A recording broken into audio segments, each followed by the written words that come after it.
Sailor Moon Crystal is probably one of the more polarizing shows that I've come across so far in my anime journey. Back when it came out, it was heavily criticized and disliked. However, as time has passed, the opinion has shifted some, and Crystal even has its own vocal defenders nowadays. But even then, it still doesn't get the same love as the manga or 90s anime. And as someone who is sort of lukewarm on the series, I thought it might be interesting for me to revisit Sailor Moon Crystal and see if my feelings on it have changed since I first watched it 4 years ago. So now, without further ado, let's get into the video.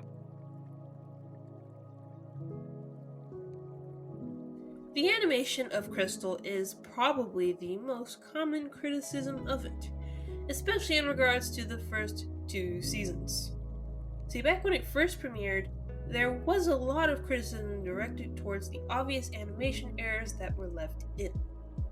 Now, having seen examples of those more infamous ones from back in the day, yeah, I totally get it. Those moments look really bad, and it's wild to me that the series was allowed to air with those errors left in. And if I really wanted to, I could dive a little deep here and go on a rant about how much Toei sucks, but I'm gonna save that for another time. Getting back on track, while those errors are terrible, the version of Crystal that I watch, the one that's on all the streaming services, is the quote-unquote fixed version. So that's what I'm going off of here. And the animation here is better. Those more egregious errors are gone, or at least well hidden, though there are of course still noticeable errors throughout the show. To be fair though, a lot of them are sort of blink and you'll miss it moments, and they're not so bad that it takes you out of the show. Or at least, they didn't take me out of the show. Like, I noticed them, but it didn't bother me that much, and honestly, I have yet to come across an anime that doesn't have some sort of animation error in it, so I am not gonna rake Crystal over the coals for such a thing. But moving on, that's about all I have to say about errors. So now I'm gonna briefly move on to stuff I do want to talk about relating to the animation. The first of which is the CGI transformation sequences from seasons 1 and 2. Now, admittedly, I don't hate these. Or at least, I don't anymore. Like, not gonna lie, when I first watched Sailor Moon Crystal a few years ago, I did find myself hating on these scenes, but after having watched the show multiple times for the sake of this video, I think I've actually grown accustomed to them, so I don't mind them that much anymore. However, that does not mean that I think that these scenes look good now, because they don't. Now look, I don't hate CGI. I think it can be useful, and in some cases it's the more efficient option. But it just doesn't work here. The main issue is that the movements are kind of rubbery and stiff, which makes it look more unnatural than it should. In addition, seeing such obvious CGI in a normally 2D show is just a bit jarring and distracting, managing to take me out of the moment just about every single time, despite having grown accustomed to it. I honestly prefer Season 3's transformation sequences, since they are a bit more fluid and are also in 2D this time around. In a way, it feels a bit more like the 90s anime, even down to them doing near copy-paste of those transformation scenes. Admittedly, they still aren't that great, with Sailor Uranus being my least favorite. But some of these sequences are really nice to look at. I'd say that my favorite overall from this season is probably Sailor Moon's Crisis Power makeup. And in fact, this is the only case where I will say that I prefer Crystal to the 90s anime. I just really love this one. The music is wonderful, the background is very pretty, I just enjoy everything about it. This transformation just feels more special here in Crystal, whereas the 90s version, while still nice, is too quick for my liking. And the final thing that I want to bring up here are the attacks. The one aspect of the animation that works for me throughout all 3 seasons is how the Senshi attacks are done. To me, Crystal's versions of the attacks are really good, mainly because they actually look pretty devastating, with the Senshi basically one-shotting a lot of these guys, and I think that's great. But I've gone on about the animation for long enough, so to wrap this up, Crystal's animation is a bit rough at times, but it's not that bad. Like, honestly, I've seen worse, so yeah, that's that.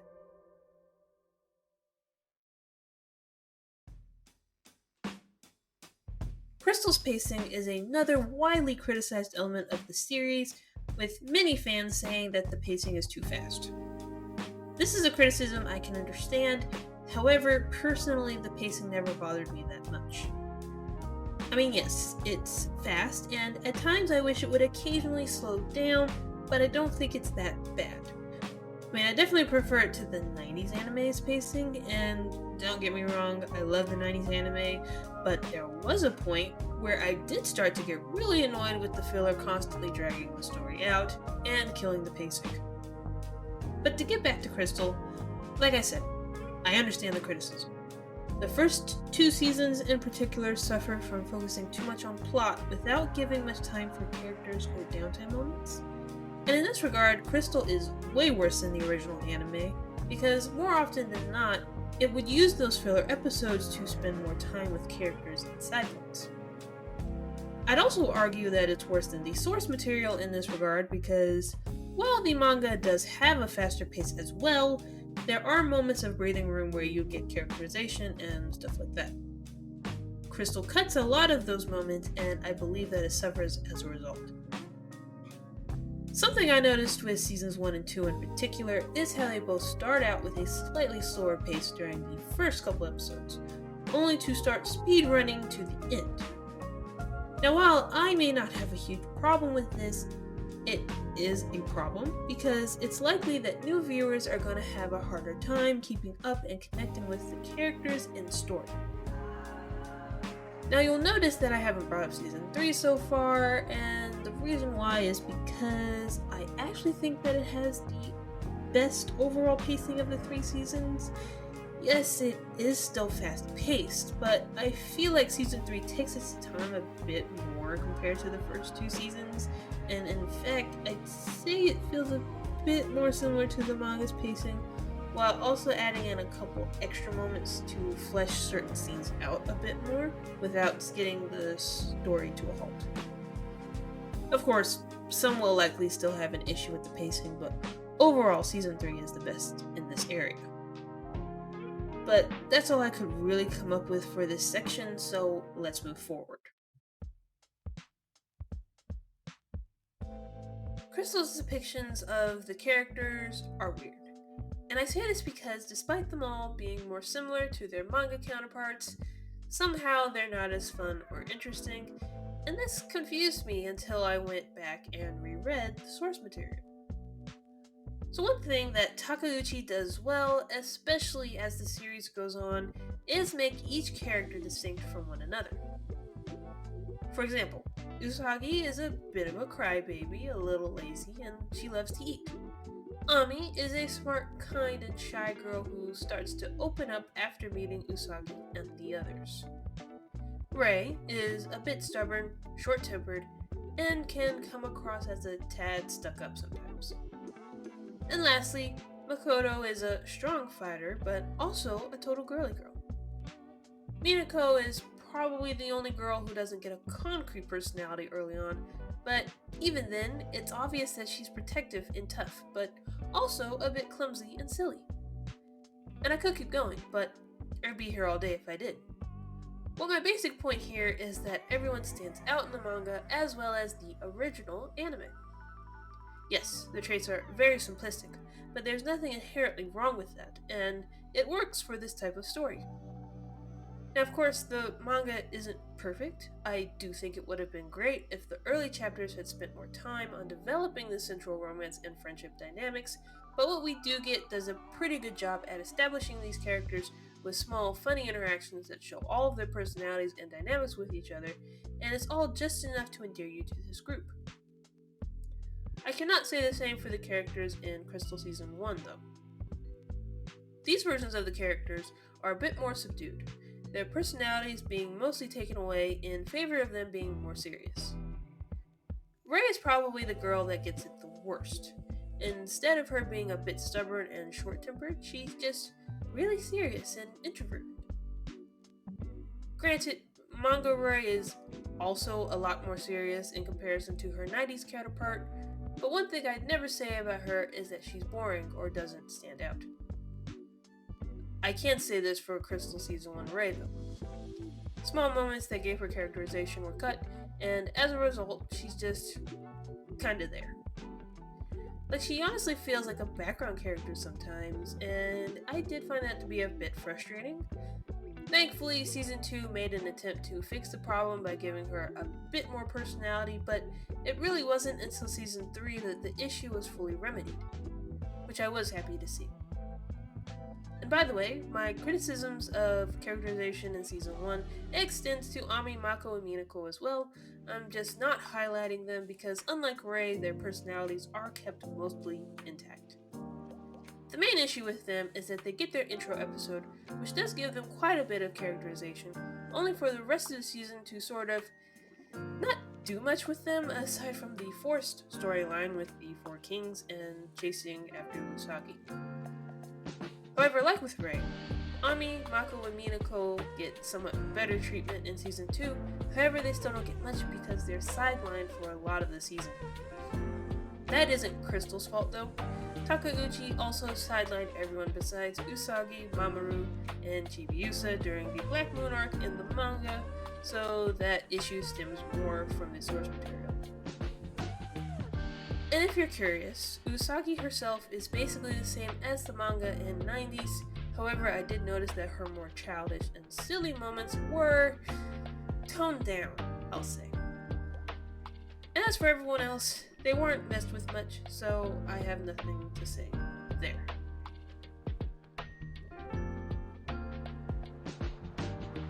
So my feelings about Crystal's art style have changed since my first watch. Initially, I was one of those who didn't really like the character designs, but after many rewatches, I realized that the art style is fine, actually. I mean, sure, it's not great, but some people act like these character designs are horrible or something, and they're not. While they may not be to everyone's taste, they're not bad by any means. That said, there is one particular character design that doesn't really work, and that's Chibiusa in Season 2. I just don't really understand why they decided to make her look more mature. I mean, I know she's actually 900 years old, but she doesn't even look like this in the manga, so it's a bit off-putting. To be fair though, outside of her, everyone else looks fine, so I have nothing more to say on that. And moving on to Season 3 real quick, I am very aware that some fans didn't care for the art style change. Personally though, I really liked it, it looks nice, and I find it to be this nice middle ground between the first two seasons and the 90s anime. So it works for me. Admittedly, I don't really care for how thin and cutesy the girls can look at times, but that's about it. Other than that, I have nothing else to say about Season 3's art style, and to be honest, it would have been nice if they had kept this look or something similar to it for the movies, rather than just going back to the 90s seasons.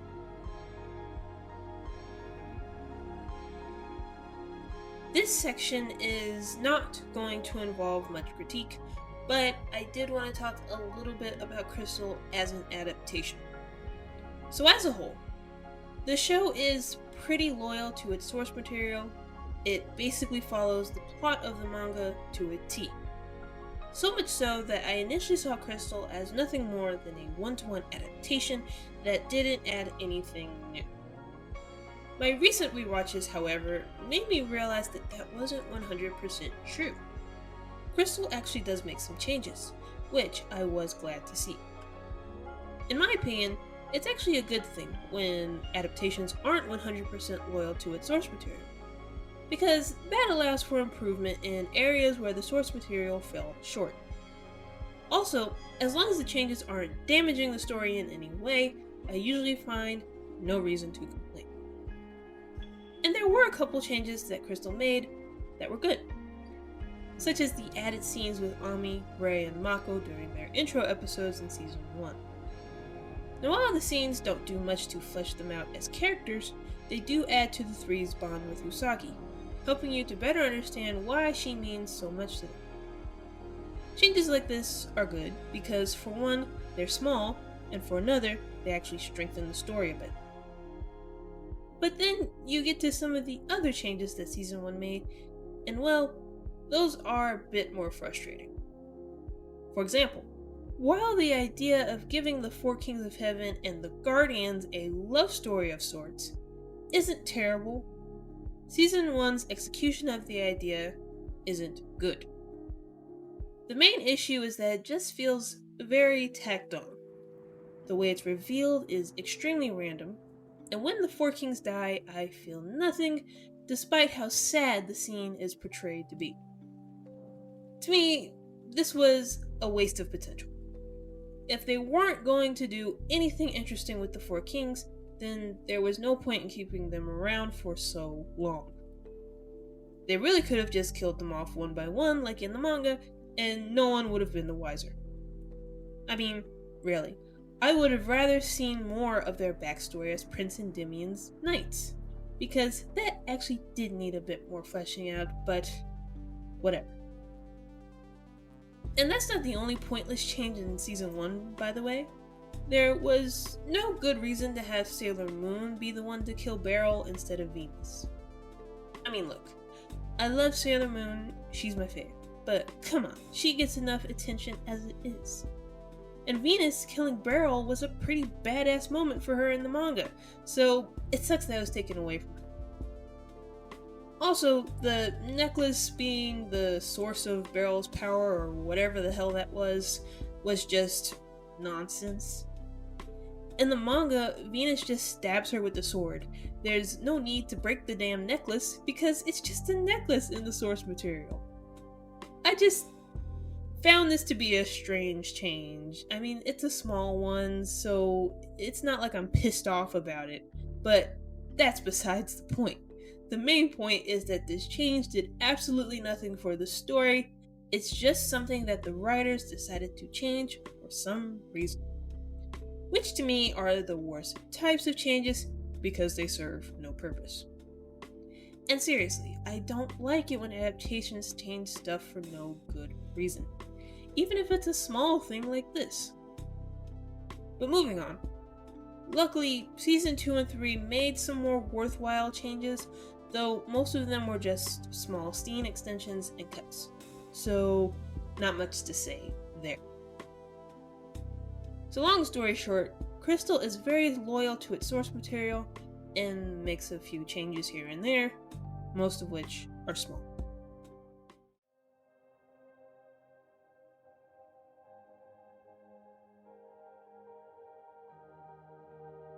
I originally thought that the music for this series was kinda generic and not very memorable, but I've definitely changed my tune since my original watch. Yasuhara Takanashi's score for the series is very beautiful and works very well with Crystal's more serious tone. Sure, it's arguably not as memorable as the 90s anime, but that's okay, because it didn't need to be. It works for what it is.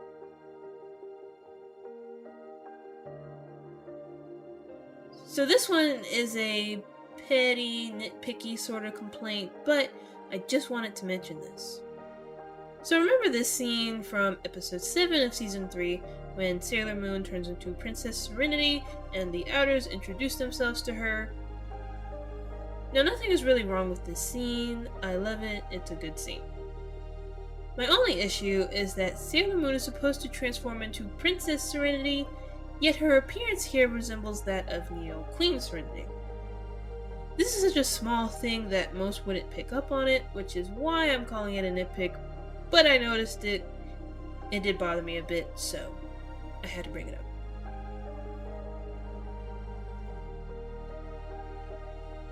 I might make a separate video about Eternal later on, where I can go into more detail, but for now, what I will say is that I enjoyed both films quite a bit, but at the same time, I did feel like they fell a bit short in some areas, mostly in the more dramatic moments. Again though, I might go into more detail at another time. Besides that, the animation was maybe a bit weird at moments, but overall I have no complaints there, and well, the music was on point as usual, but that's about all I have to say about Eternal for now. And so, after all that, what do I think of Sailor Moon Crystal now? Well, to be honest with you, I've grown to appreciate it a lot more than I used to. While I still don't think it's great or anything, it's not nearly as bad as initially thought. Sailor Moon Crystal is not garbage, it's just flawed. But so is the 90s anime and the manga. All three have their strengths and weaknesses, and I love all three of them for it.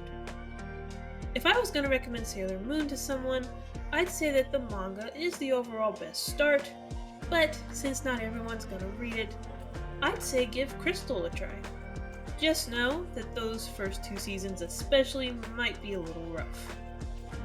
And lastly, the 90s anime is a good time, and of course, iconic. While it's a bit too long for my liking, there are a lot of fun elements to the original anime, and I do recommend watching it. There is a lot of filler, so it might become a bit taxing to watch after a while, but even some of those filler episodes are pretty good, so they're still worth a watch. And that's it. That's everything that I have to say about Sailor Moon Crystal for now. I hope you all enjoyed this video. If you did, feel free to like and subscribe. Have a great rest of your day, and I will hopefully see you next time. Bye.